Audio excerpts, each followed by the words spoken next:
self assessment itu benar. Undang-undang itu benar, nggak ada yang salah dengan undang-undang itu. Pelaksanaan undang-undang itu yang perlu kita pertanyakan. Dan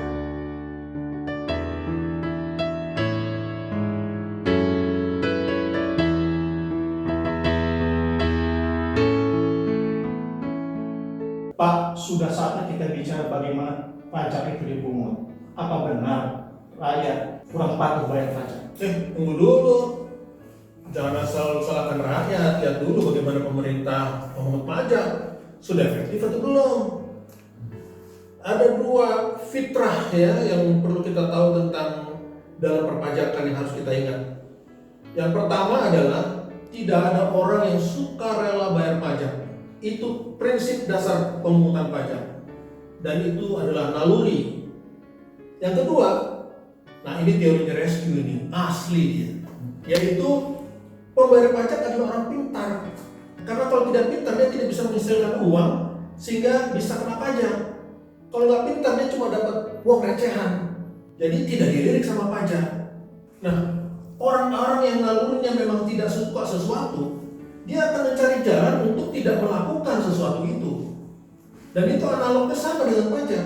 Kalau dia tidak suka bayar pajak, maka dia akan mencari segala cara untuk tidak bayar pajak. Ya iyalah Pak, ini kayak hukum ekonomi. Untuk mendapatkan income yang sebesar-besarnya dengan beban yang paling sedikit. Oh jadi gini ya Pak, WP itu adalah orang yang pintar tetapi tidak suka bayar pajak. Ya, konsekuensinya adalah fiskus yang harus pintar. Dan kalau bisa, dia juga lebih pintar daripada wajib pajak itu sendiri. Nah, pintarnya itu gimana? Dia harus punya database, dia harus punya sistem yang bagus, dia harus punya sistem pelatihan yang bagus, ada sertifikasi untuk para pejabatnya, dan lain sebagainya. Nah, masalahnya sekarang, pejabat pajak sekarang sudah pintar atau belum? Nah, menurut saya sih sudah pintar, tapi sistemnya yang belum canggih. Coba kita lihat penerimaan 2019, itu kurang 15%. Target 1.500-an, yang masuk cuma 1.300. Ada tekor sekitar 240 triliun. Tahu nggak Pak? Padahal itu pakai hijau loh Pak. Iya, target 2020 1.600 triliun. Ada COVID lagi. Nanti tahun 2022 juga turun loh Pak, menjadi 20%. Lah kalau begitu makin gak jelas lah penerimaan pajak kita, makin membel lah subsidi kita. Kenapa penerimaan pajak seret? Karena pemungutan pajak itu tidak efektif. Banyak yang seharusnya bayar pajak besar, tapi dengan mudah ngatur supaya jadi bayar pajaknya sedikit. Sistem pemungutan pajak kita terlalu banyak bolongnya. Kita mulai bahas dari SPT deh, yang paling gampang dibenahi. Nah, SPT PPh Badan ini sudah mulai puluhan tahun dipakai dengan format yang ajaib begitulah. Ya, ajaib karena apa? Angka-angka yang dimasukkan ke dalam SPT itu tidak ada satupun yang dapat digunakan untuk menguji kebenaran laporan dari wajib pajak itu. Sistem SPT Badan itu seharusnya menjadi rangkuman seluruh laporan perpajakan wajib pajak. Disitulah seharusnya ada pertemuan semua angka-angka yang terkait kewajiban pajak si WP tadi. Mulai dari angka omset, itu kan harus cocok dengan PPN keluarannya. Ya, kan kemudian ada bukti potongnya, harus cocok. Kemudian ada beban dan utang, juga harus dapat ditandingkan dengan pajak masukan. Kemudian juga bebannya harus bisa dapat ditandingkan dengan outputnya.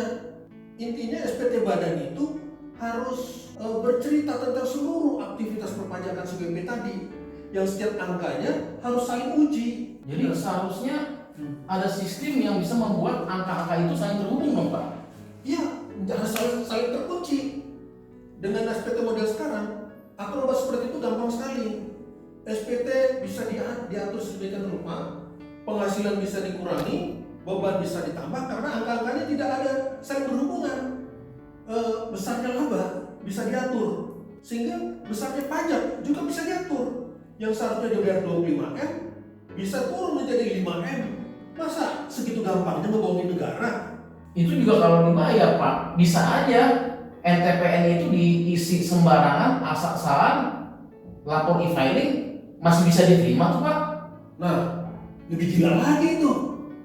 Jadi laporan SPT yang asal-asalan itu bisa diterima dari sistem perpajakan tanpa ketahuan.